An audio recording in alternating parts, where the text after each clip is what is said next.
اے لوگو، ڈرو اپنے رب سے، وہ جس نے پیدا کیا تمہیں ایک جان سے، اور اس نے پیدا کی اسی سے بیوی اس کی، اور اس نے پھیلا دیے ان دونوں سے مرد بہت سے اور عورتیں۔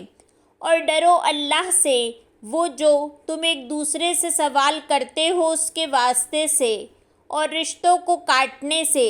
بے شک اللہ ہے تم پر نگران۔ اور دو یتیموں کو مال ان کے، اور نہ تم تبدیل کرو ناپاک کو پاک سے، اور نہ تم کھاؤ مال ان کے طرف اپنے مالوں کے ملا کر، یقیناً وہ گناہ بہت بڑا۔ اور اگر خوف ہو تمہیں کہ نہ تم انصاف کر سکو گے یتیم لڑکیوں میں، تو نکاح کر لو جو پسند آئے تمہیں عورتوں میں سے، 2 یا 3 یا 4۔ پھر اگر ڈرو تم کہ نہ تم عدل کرو گے تو ایک ہی سے، یا جن کے مالک ہوئے دائیں ہاتھ تمہارے، یہ زیادہ قریب ہے کہ نہ تم ناانصافی کرو۔ اور دو عورتوں کو مہر ان کے خوش دلی سے، پھر اگر وہ خوشی سے دے دے تمہیں کوئی چیز اس میں سے خود، تو کھاؤ اسے خوشی سے خوشگوار سمجھ کر۔ اور نہ تم دو نادانوں کو مال اپنے، وہ جو بنایا اللہ نے تمہارے لیے قیام کا ذریعہ، اور رزق دو انہیں اس میں سے، اور پہناؤ انہیں، اور کہو انہیں بات بھلی اچھی، اور آزماتے رہو یتیموں کو یہاں تک کہ جب وہ پہنچ جائیں نکاح کی عمر کو۔ پھر اگر پاؤ تم ان میں سمجھ بوجھ تو دے دو انہیں مال ان کے، اور نہ تم کھاؤ اسراف کرتے ہوئے اور جلدی کرتے ہوئے کہ وہ بڑے ہو جائیں گے۔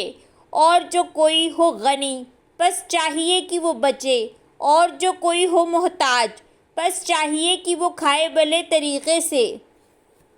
پھر جب دے دو تم انہیں مال ان کے، تو گواہ بنا لو ان پر، اور کافی ہے اللہ خوب حساب لینے والا۔ مردوں کے لیے ایک حصہ ہے اس میں سے جو چھوڑ جائیں والدین اور قرابت دار، اور عورتوں کے لیے ایک حصہ ہے اس میں سے جو چھوڑ جائیں والدین اور قرابت دار، اس میں سے جو قلیل ہو اس مال میں سے یا زیادہ ہو، حصہ ہے فرض کیا گیا۔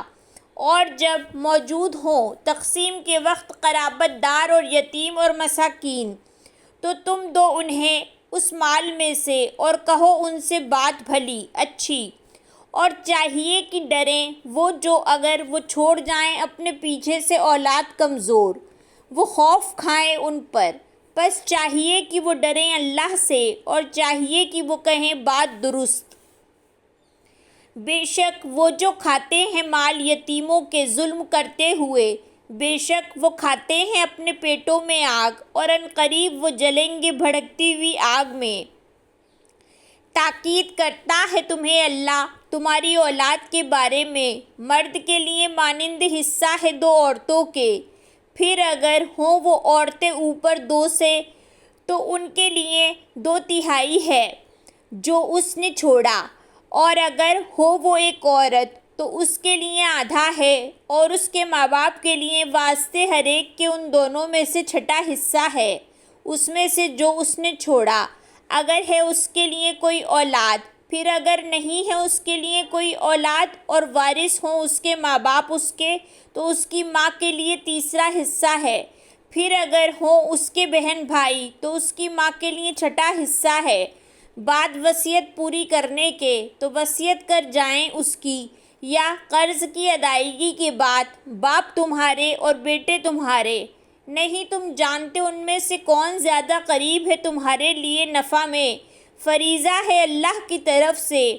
بے شک اللہ ہے بہت علم والا بہت حکمت والا۔